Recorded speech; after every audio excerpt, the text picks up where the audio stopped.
Absolutely. Ready?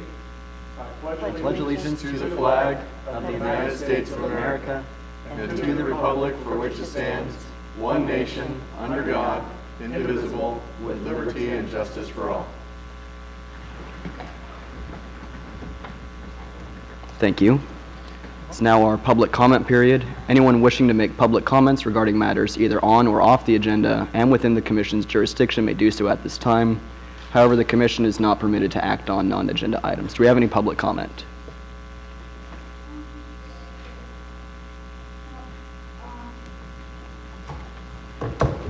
First, are you going to be taking up separately the Redwood Coast transit stuff?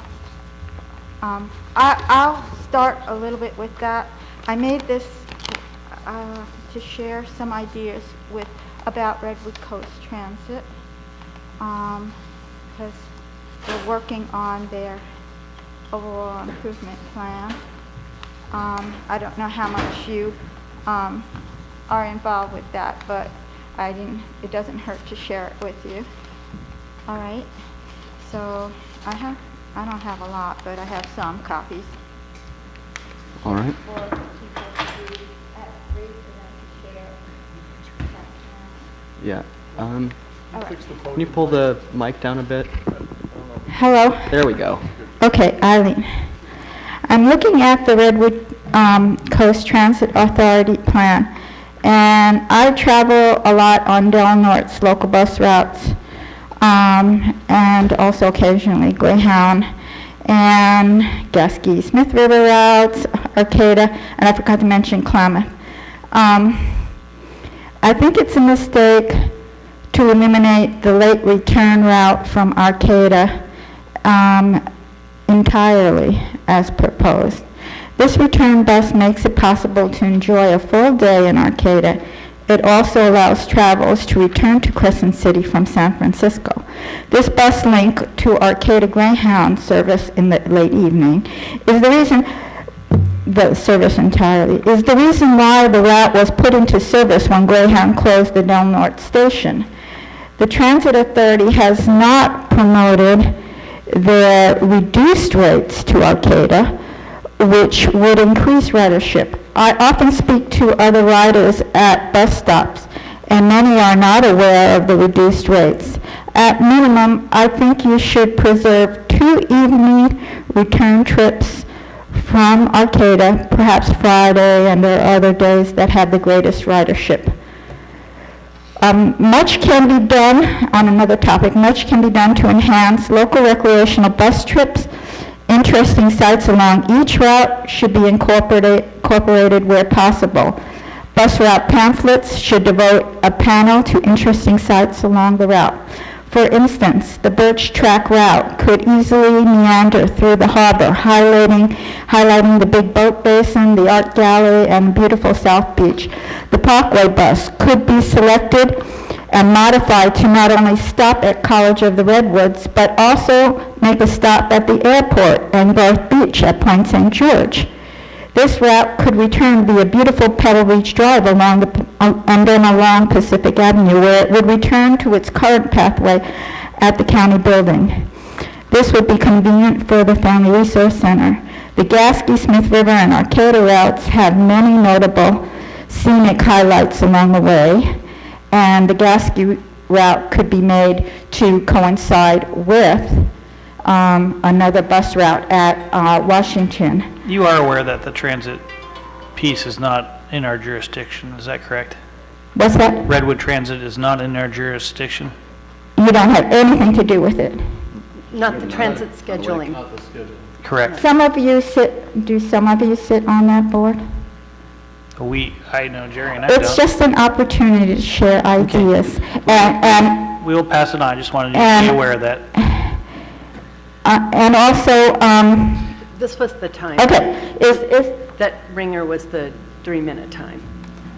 all right, that's that on that then. Thank you, Eileen, appreciate your time. Just want to make sure I you're have focused in the lots of other right good direction. ideas. Thank you. Any other public comment at this point? Seeing none, we'll go ahead and bring it back to the commission and adjourn to the Policy Advisory Committee. Let's go ahead and take up the consent agenda. We have a motion on the consent. Move to approve. We have a motion Second. and a second. Let's put that out for public comment. Public comment on the consent agenda. Seeing none, we'll go ahead and bring it back to the commission. Please pull the vote. Commissioner Fallman, Yes. Commissioner Hemmingson, Yes. Commissioner Kine, Yes. Commissioner Short, Yes. Policy Advisory Member Tucker, Yes. Chair Howard. Yes. All right, let's go ahead and move on to item E, which is Amendment 1 to Overall Work Program. Tamara? This amendment was initiated because we were fortunate to receive a grant from the RPA discretionary funding from the state of California. This is often what I call the leftovers from other RTPAs who don't spend their RPA funding within their time limits. The money reverts to the state and goes back to the rural counties for a grant round to use that money for its intended purpose. So a couple months ago, we talked about the Elk Valley Road Planning Project. I worked with Kevin Tucker, most significantly with the county, and Rosanna Bauer. She and I wrote the grant application together. The county is the Transportation Commission is the applicant on the grant, but the county will be essentially the lead agency in administering the grant and the grant program. It's in our work program because it's required to be, and we are a partnership in the project. And we'll be working collaboratively with the county to make sure the project moves forward. Well, we do have a couple of years to spend that money. We anticipate completing the project in the 18-19 year. We're all eager to move forward with that planning process and really document what the community sees as problems and get some facts about that Elk Valley Crossroad from one end to the next. Very short section, but the entire length of Elk Valley Crossroad is pretty complicated. So that's the, there was some errata I found in the work program of significance. I forgot to fund our Commonplace project, so I made some adjustments to the work program for that, and then minor things that I find along the way. Okay. Any questions for Tamara at this time? Seeing none, let's go ahead and open it up for public comment on our overall work program.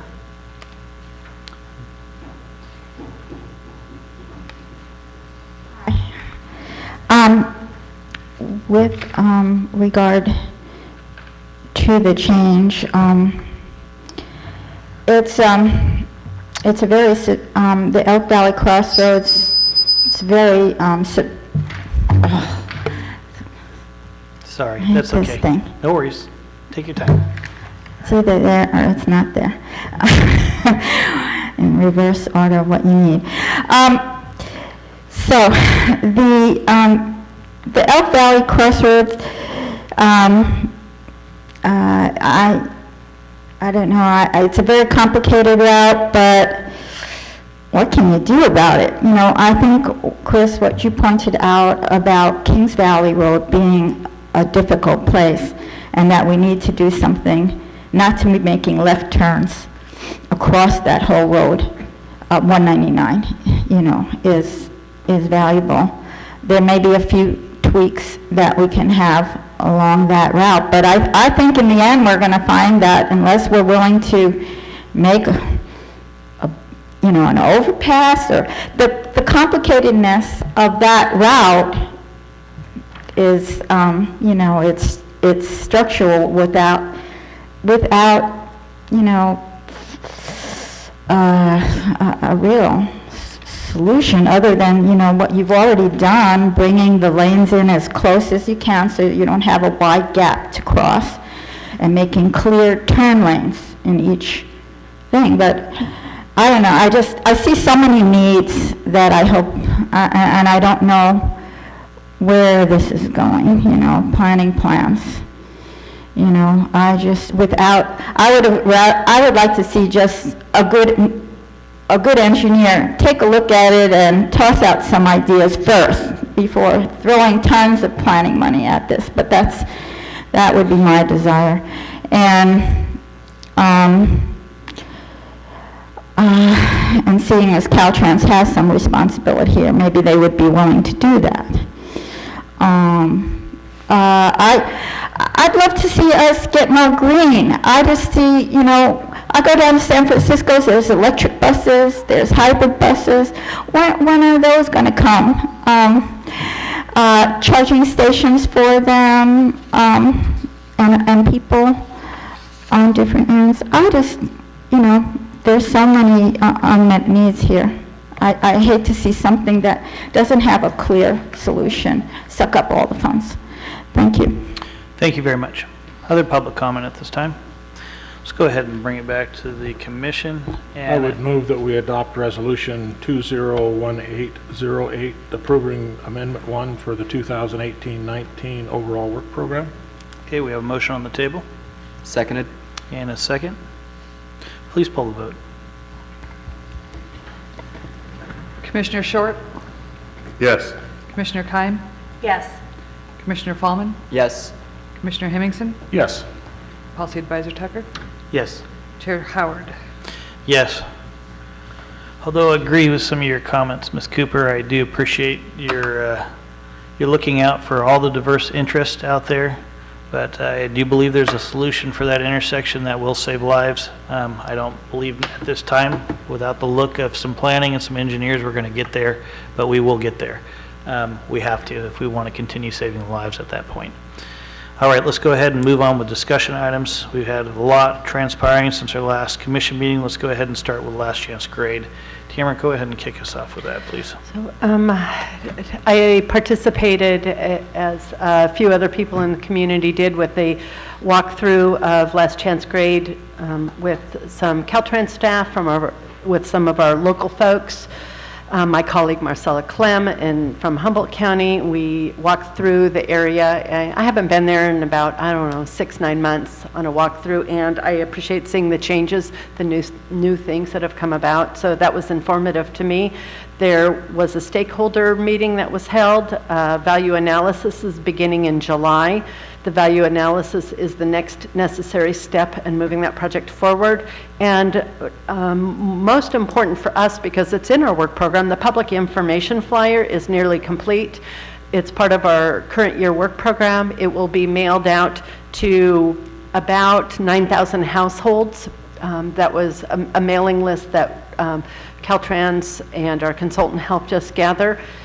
And our goal is to have it land in households the last weekend in June, the last week in June. So it's in households when we have so many people in our community who are traveling across last chance grade and are interested in it, along with all of our community members as well. So we have a targeted time frame to hit as many people in households as possible. That's when our community population really swells. So that's our goal with the flyer, and it's all coming together quite nicely. Other folks, I'm sure, have something to say about last chance grade. Commissioner Howard was at the walkthrough, and of course, I'm not a member of the stakeholder group, so I wasn't in attendance. Yeah, I'll just add that Supervisor Cowan had really been working hard and pushing with Matthew Brady, who's our Region 1 director, to try to get our new director, Lori Berman, up here.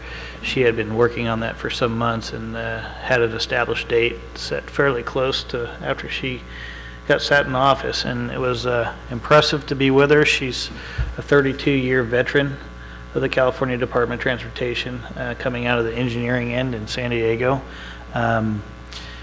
She's extremely likable, extremely approachable, and a person that I think you could put a lot of faith in for our community, which I like.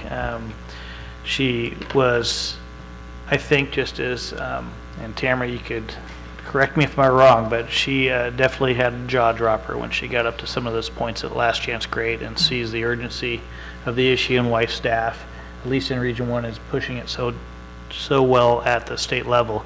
She recognizes the importance of the stakeholder group that has been formed by Congressman Huffman and making sure that continues to push forward in place, and appreciates the efforts of the locals to stay engaged and involved. more importantly, during that little transition, we had both state and national parks there, besides our folks from Humboldt County, HCOG, which was good to see representation, not just from Del Norte, but from a broad spectrum, discussing the influence that this grade would have if a failure were to occur. I am hopeful that with Ms. Berman's visit up here, we could take some next steps towards looking at funding avenues specific to the biological piece of this, which Senator McGuire is telling us currently is going to cost anywhere between $65 and $75 million. I think one of the pushes that we'll make outside this value analysis step is looking to get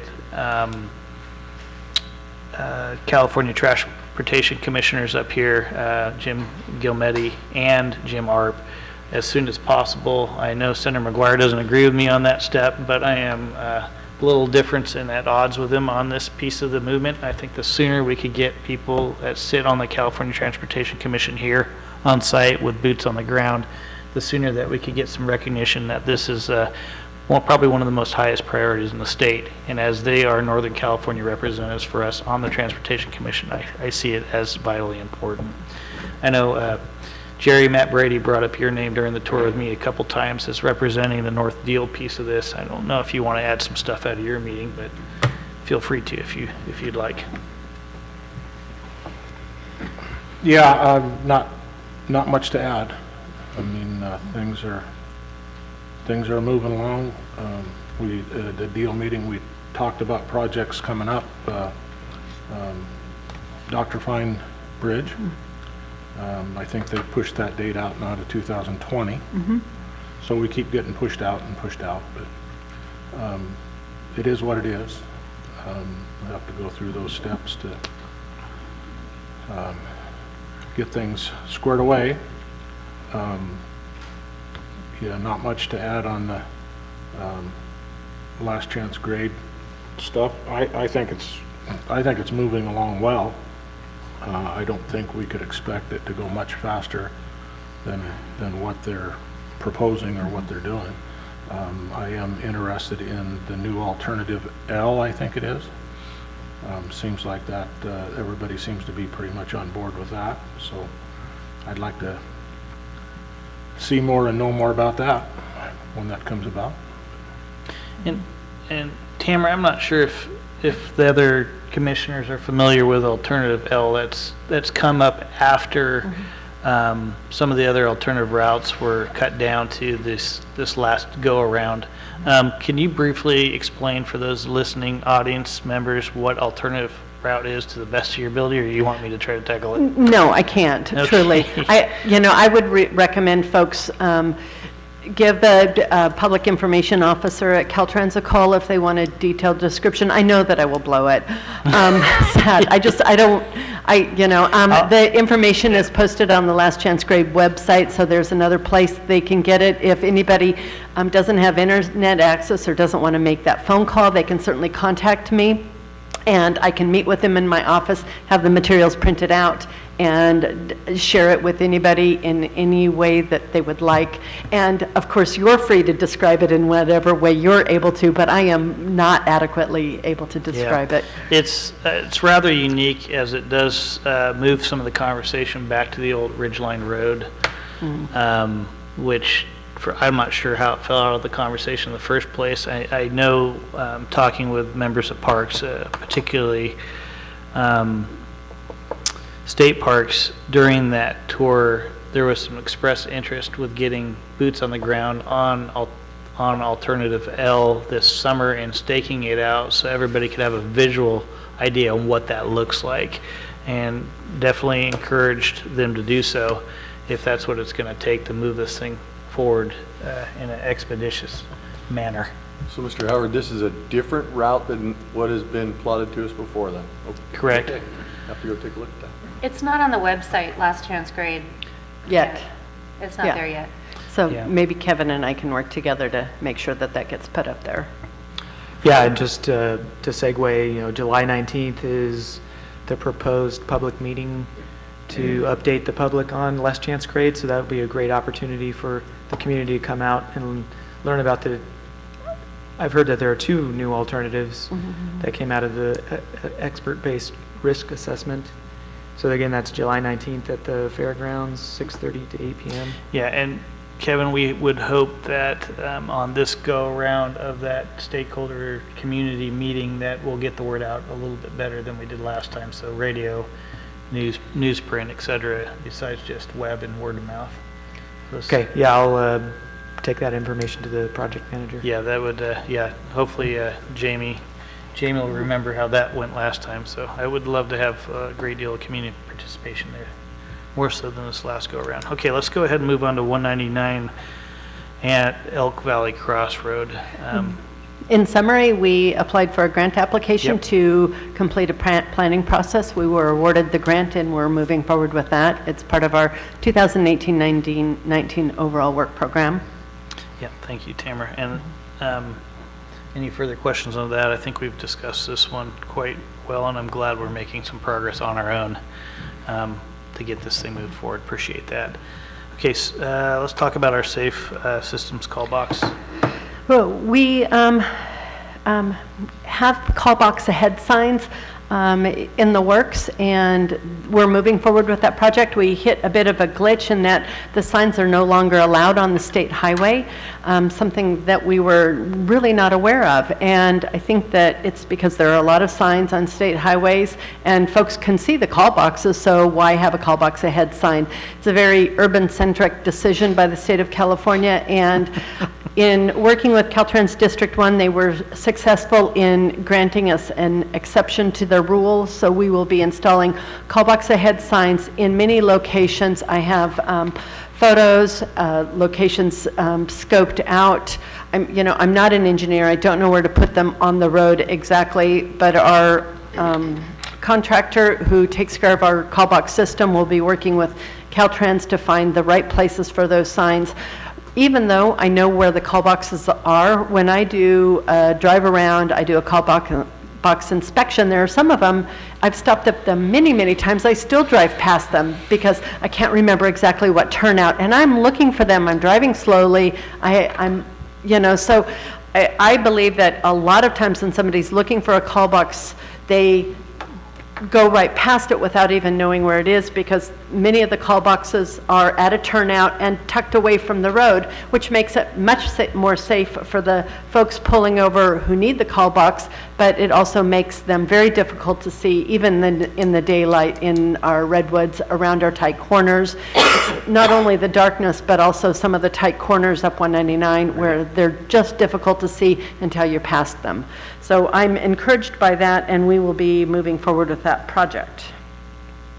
All right, let's go on to this next item, which, there's been a lot of work that has taken place since our last meeting, and actually pretty disappointed that a couple supervisors that have been harping on this at not only the Transportation Commission meetings, but also at our board meetings, weren't in attendance there. Was fairly disappointing to me. But Tamara, why don't you bring us up to speed where our public forum was on this? We had a public meeting on the 101 ADA project in the Crescent City urban area at the Lighthouse Inn a couple weeks ago, and we have some project boards that I requested and Caltrans left with me, along with some of the displays. I have them all in my office right now, so if they're pretty big. If I put them inside my car and they fold up, I have to tuck my head while I drive. So I just thought it's better to leave them in my office. When they're folded out, they cover my entire conference table.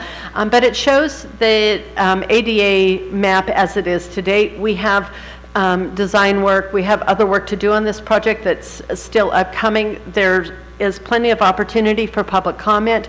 I'm mostly concerned that the businesses along that entire corridor, and there are many of them, are not aware of the project and the impacts that the construction phase will cause to their business. Long-term positive impact, but short-term impact that I believe it's important for them to be aware of so they can comment on it and help Caltrans to mitigate the impacts to their individual businesses as much as possible. So if any of the city members, if the supervisors who do represent that area were in contact with those businesses, I sent the note to the Chamber of Commerce. So I'm hoping that folks will come in, take a look at the map, have an understanding about how important the work is, but also have an opportunity to work with Caltrans to have the work be as minimum an impact to their business as possible. And I'd agree with that, Tamara. I definitely encourage my fellow friends on the city council to engage some folks from your staff to maybe do some outreach on this. This is a very important pedestrian ADA project. I know one that we've paid a great deal of attention on and put a lot of effort into making sure that those planning dollars, which will equate to roughly $4 million for this community, go into this project. So if we could get some feedback from city representatives and staff, more importantly, on this, it would be ideal going forward. Tamara's going to need that feedback, and those businesses are clearly going to need to be aware. Yeah, we should not let $4 million escape us. Yeah, well, yeah, we're not. I mean, the project is moving forward. It's an ADA project, Yep. but I think it's important to move it forward in as less a disruptive way as possible. That's why we're going to get ahead on communication, aren't we? Very good. Okay, emergency transportation planning. I have been working collaboratively with Cindy Henderson. She's a joy to work with on the emergency planning work, and we've completed our scope of work for the current year. She has some recommendations, Cindy does, that she's working with the teams for future exercises and planning steps for our emergency planning for transportation. So I'm waiting to hear from her, get some cost estimates from the consultant who's been working with our transportation folks for some time. We are the funding source that brings in the specialty experts on transportation emergency planning, and Cindy Henderson is, of course, the community knowledgeable person. We will be preparing for a large full community exercise that Cindy plans on holding next winter or spring, and getting prepared for that. The transportation will play a significant role in that exercise. So we're working collaboratively with Cindy to move that forward, and so we're wrapping things up. I have some final reports and some next steps that we're collaborating on for next year. So we'll figure that out when the time comes. Sure. I know, Tamara, I'm not sure if you could address this or if Cindy discussed it. I know some of the things that the electeds are wrestling with both in the city and the county is how to do more communication, better public outreach during these transportation/emergency drills. There's a general feeling that even though we are considered the most prepared community on the Pacific Coast for tsunami readiness, there's a feeling out there that the public is clearly not as aware as the agencies involved in preparing us. So my hope would be that somewhere in these planning exercises, a great deal of communication would take place, maybe outside of traditional avenues, to get public engagement and involvement. And I'm not sure what role we could play as a transportation planning commission, but there must be a role in community outreach that works outside the box and outside normal avenues to get engagement higher. So are you focusing on the community engagement for the transportation planning exercises or for the emergency itself? All the above. Okay. All the above. Okay. I will talk to Cindy about that. I don't have an answer. I'll talk to Cindy about how that works, and if we can participate in that, then I'll bring that back to the commission for a decision. And if it's outside our jurisdiction, then I'll let you know that too. Yeah, and that's why I'm asking if there's any way we could participate in the outreach portion of this as a transportation planning commissioner or commission. All right. Consolidated Transportation Service Agency update. We have an agreement with Sutter Coast Hospital for our program to bring our patients home.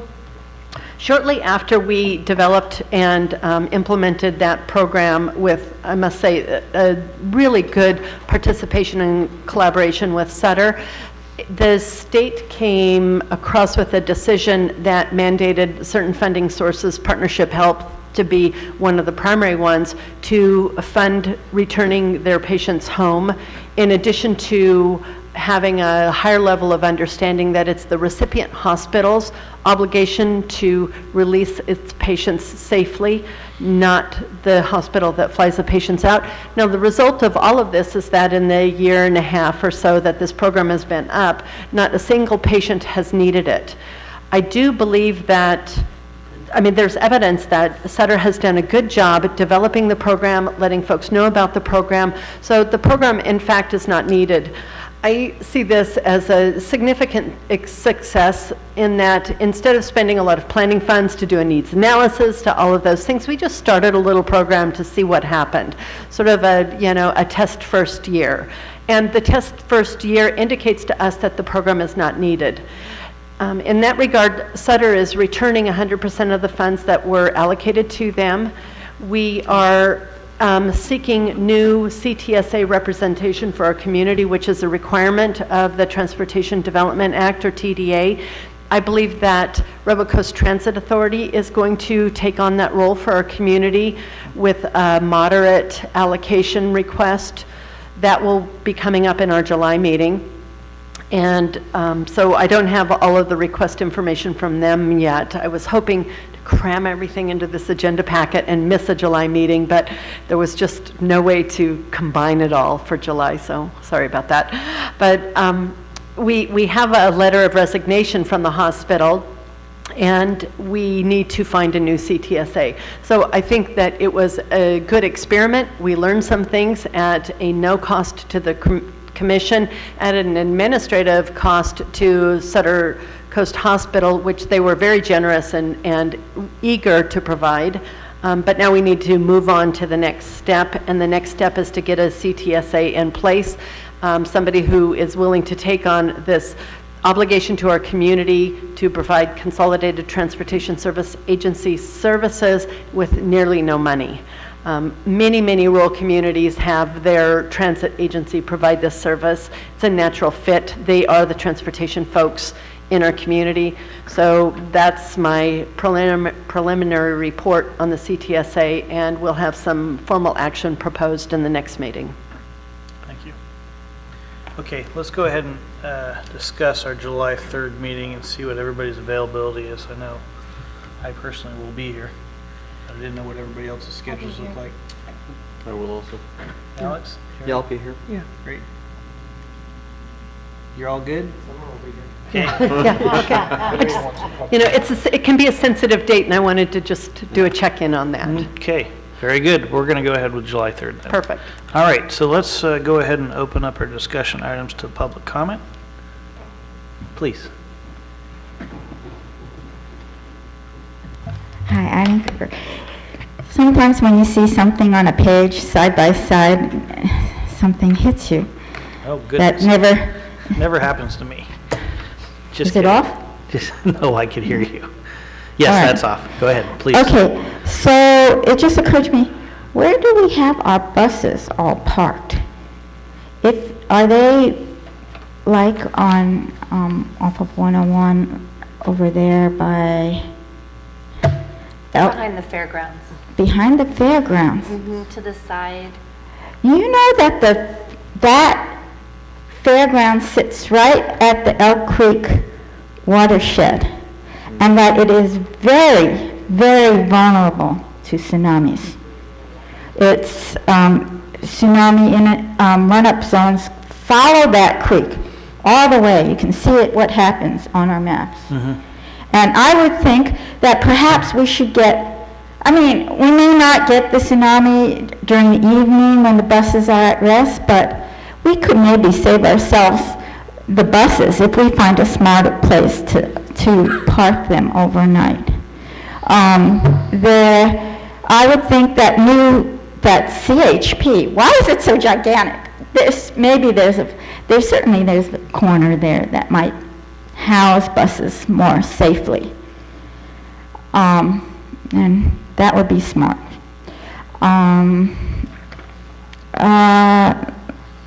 Also, that there was something else, but I think that's the more important thing that hit me. Oh, the Highway 199 alternatives.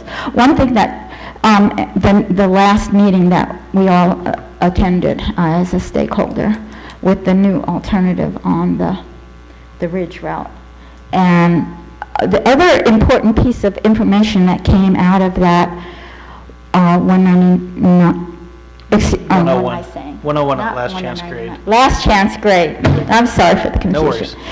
The Last Chance Grade route, and the most important thing, I think, to understand is that we are not going to save ourselves as a community a lot of money.